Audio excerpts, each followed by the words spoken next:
Every great American empire has a secret. Some hide fortunes, some hide scandals, others hide betrayals that changed the course of history. But few companies have a story quite like Smith & Wesson. For more than 170 years, the name has become woven into the fabric of America. It has appeared in the hands of soldiers, lawmen, outlaws, presidents, police officers, and Hollywood heroes.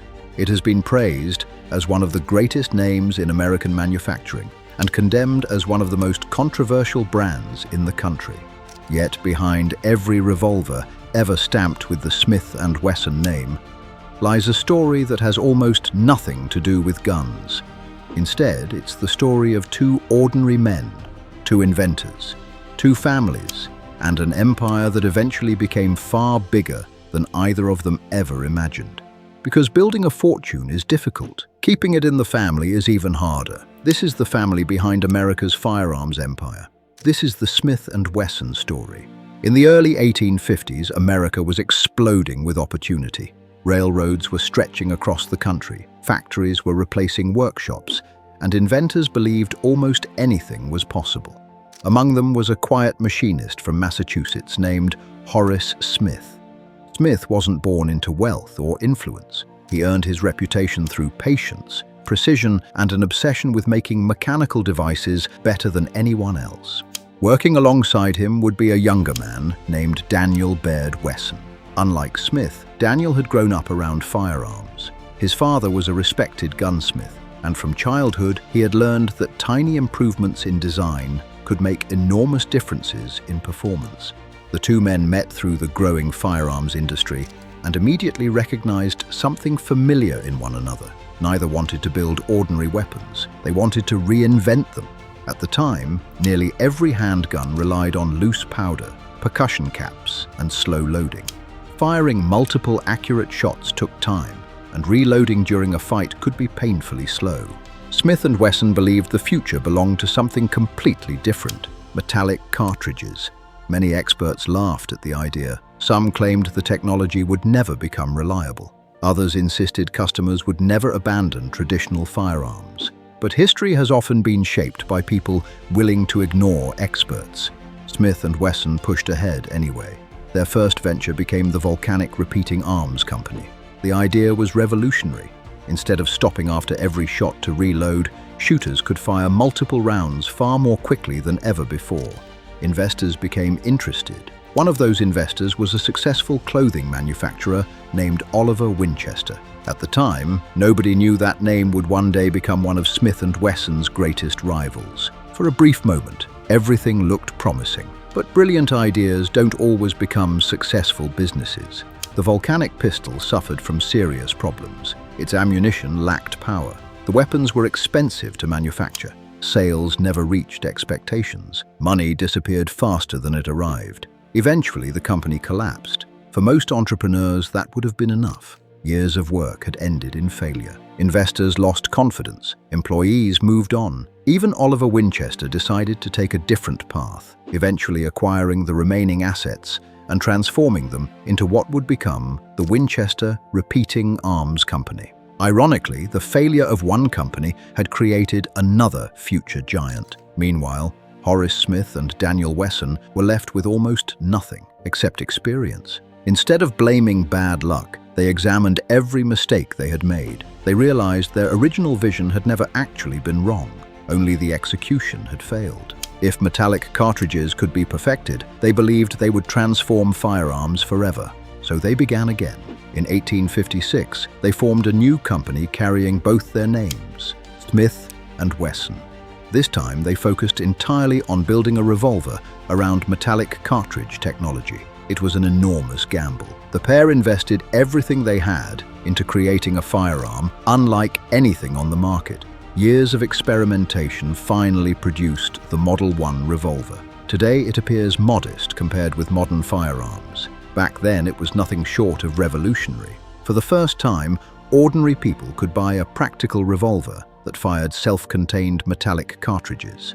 Demand exploded almost immediately. Production couldn't keep pace. Then history handed them an opportunity nobody could have predicted. In 1861, America descended into civil war.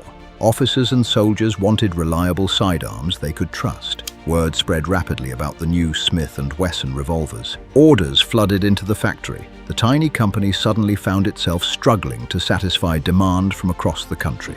For Horace Smith and Daniel Wesson, years of failure had finally turned into extraordinary success. Factories expanded. Workers poured through the doors. Money began flowing into the business. The company had survived its greatest test, but neither founder could have imagined that building the empire would prove easier than protecting it.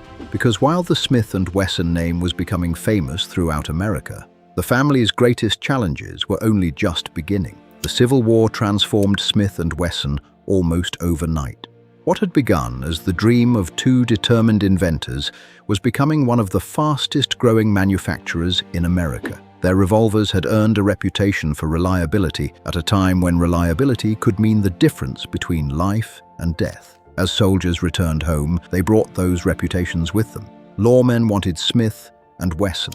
Settlers heading west wanted Smith & Wesson. Businessmen, ranchers, gamblers, and even outlaws recognized the name. Without expensive advertising campaigns, the company had built something far more valuable: trust. Daniel Wesson understood that trust could disappear just as quickly as it had been earned. Unlike many industrialists of the era, he refused to sacrifice quality simply to increase production. Every firearm leaving the factory reflected not only the company's reputation, but his own family's name. That philosophy became the foundation of the business. It wasn't simply about selling revolvers, it was about protecting a legacy.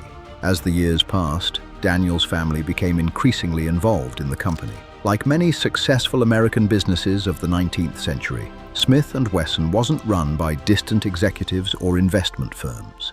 It was guided by people whose surname appeared on every product they made. Children grew up surrounded by engineering drawings, factory machinery, and conversations about patents, production, and precision. The company wasn't something the family owned, it was part of who they were.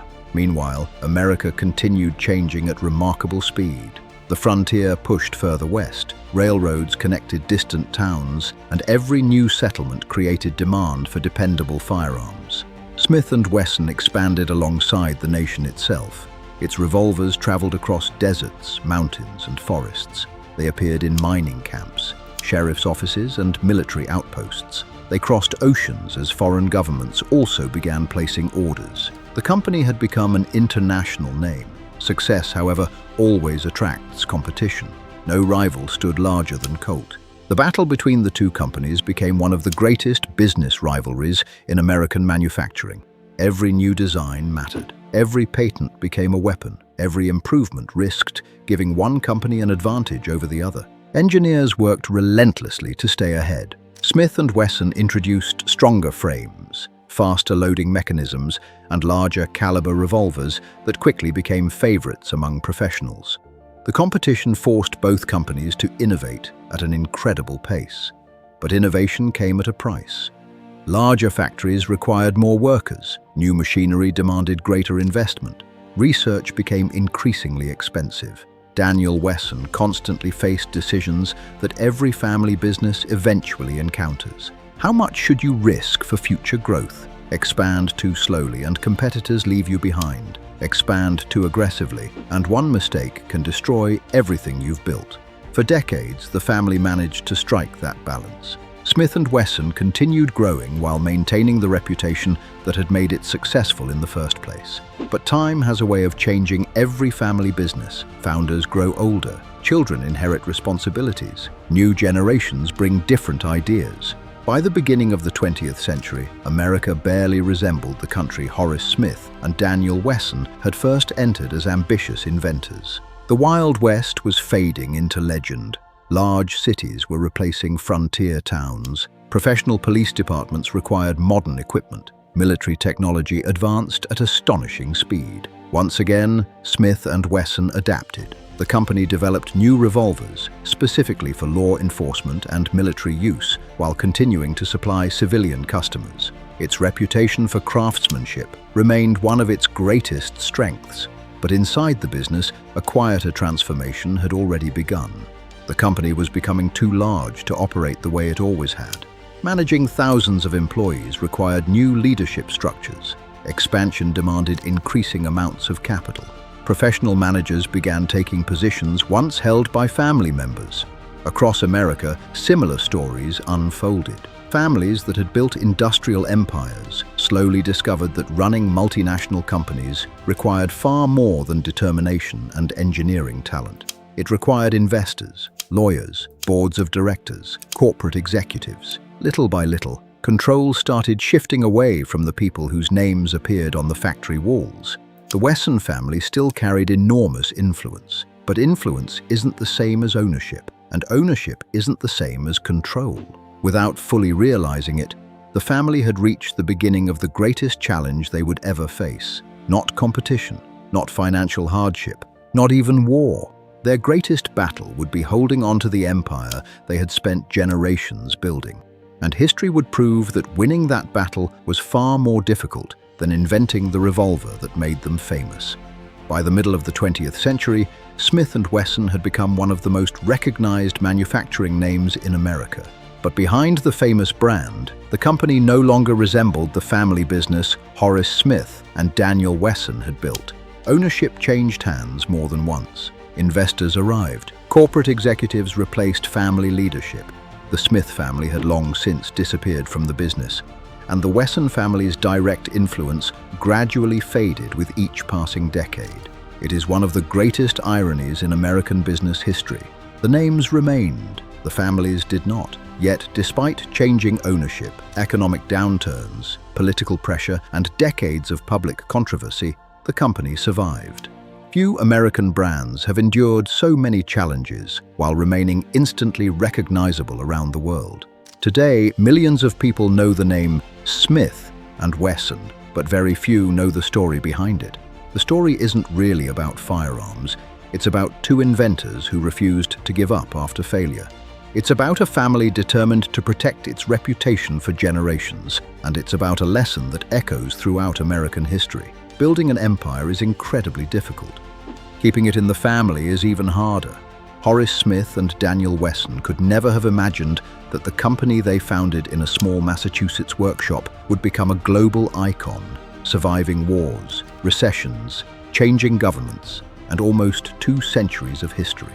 Their names still appear on every firearm the company produces. In that sense, their legacy never truly disappeared. It simply became larger than the family itself. And perhaps that's why the Smith & Wesson story continues to fascinate people today.